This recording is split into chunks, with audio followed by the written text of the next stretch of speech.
c'est en Europe qui veut casser la... On le voit bien avec les copains belges, 1300 emplois supprimés, c'est quand même inadmissible, quoi.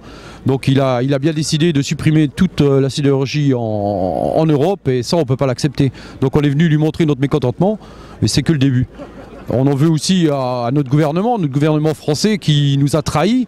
On peut le dire, Monsieur Ayrault, Monsieur Hollande, qui nous avait fait des belles promesses quand il était venu en Lorraine à Florange, il nous a totalement trahis, et ça, on ne peut pas l'accepter.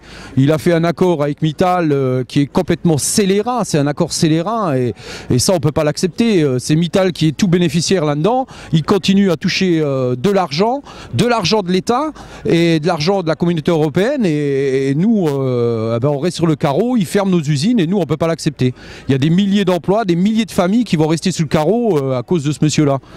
Et s'il croit, ce monsieur-là et le gouvernement français, monsieur Ayrault et monsieur Hollande, qu'on va en rester là et qu'on va crever, je dis bien le mot crever, sans rien faire, ils se mettent le doigt dans l'œil. Les trois se mettent les doigts dans l'œil. Ils vont entendre parler des sidérurgistes. Et encore pour longtemps, ils vont entendre parler des sidérurgistes. Vous pouvez me croire. Maintenant, c'est même plus un problème français ou lorrain, c'est un problème européen.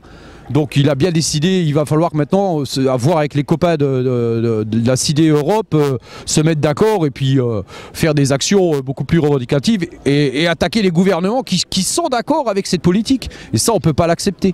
On ne peut pas l'accepter, des choses comme ça. C'est clair que maintenant, on va passer la vitesse supérieure parce qu'on peut pas, on voit très bien où ça va nous mener tout ça, les politiques du gouvernement socialiste. Ils nous ont trahis, donc on va monter à Paris, on va aller leur dire à ces messieurs qu'on ne se laissera pas faire et ils vont voir de quel bois on se chauffe, quoi. Les sidérurgistes, on sait faire de l'acier, on sait aussi brûler du bois et on va leur brûler l'Elysée s'il faut, parce que là, c'est pas possible, quoi. De laisser des familles comme ça dans la détresse, c'est pas possible. Donc s'ils ont leur cul bien au chaud là-haut dans leur bureau et qui prennent des décisions pour nous en nous laissant sur le carreau, ils ont rien compris, quoi. Ils ont rien compris, parce que là les sidérurgistes ils sont en colère. Quand les sidérurgistes ils sont en colère, ils vont voir de quel bois on se chauffe. Ça c'est clair.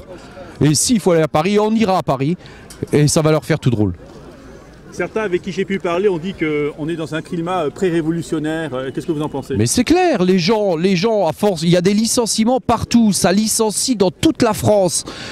La France est complètement à sac par les patrons, par les patrons qui sont en train de magouiller avec la finance et tout. Et nous, on ne peut pas laisser faire des choses comme ça.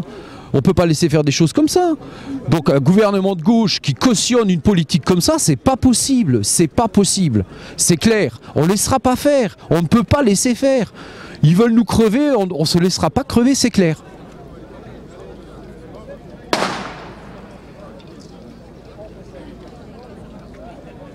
On en veut à tout le monde. On en veut à tous ceux qui nous enfument depuis le début. Il y en a marre de se faire enfumer. L'enfumage, c'est fini maintenant. Le changement, c'est maintenant. Eh ben le changement, c'est maintenant. Ils nous l'ont promis, eh ben maintenant, il faut qu'ils aillent jusqu'au bout. Avant, on avait les sans-culottes, aujourd'hui, dans le gouvernement, on a les sans-couilles. Ça veut dire quoi, ça? Parizeau, Mittal, il se présente chez l'autre Flamby, là-haut. Et puis du coup, qu'est-ce qui se passe? On a encore le plus mauvais désaccord qui tombe pour nous. On redonne encore du crédit à M. Mittal. M. Mittal qui a fermé une première fois Gandrange. Ensuite, il est venu fermer Liège et il est en train de fermer Florange. Mais ils n'ont toujours pas compris. Ils vont réagir quand, ces gens-là? Ils avaient la solution en main, ils avaient le repreneur, ils avaient tout. Donc maintenant, il faut prendre ses couilles à deux mains, il faut arrêter de se la branler le matin, et puis il faut agir.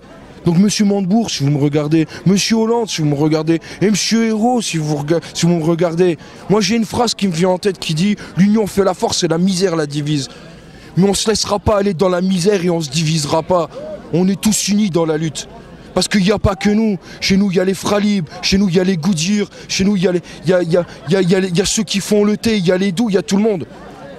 Maintenant, il y a une petite rumeur qui est en train de se monter sur les réseaux sociaux, sur un petit peu tout, là. Mais il faut que la rumeur, maintenant, elle passe les réseaux sociaux. Il faut que les gens, ils sortent dans la rue. C'est fini d'être des moutons.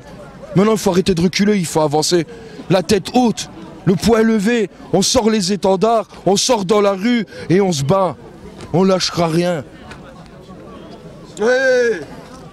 Sabotage de cette manifestation organisée par je ne sais pas qui.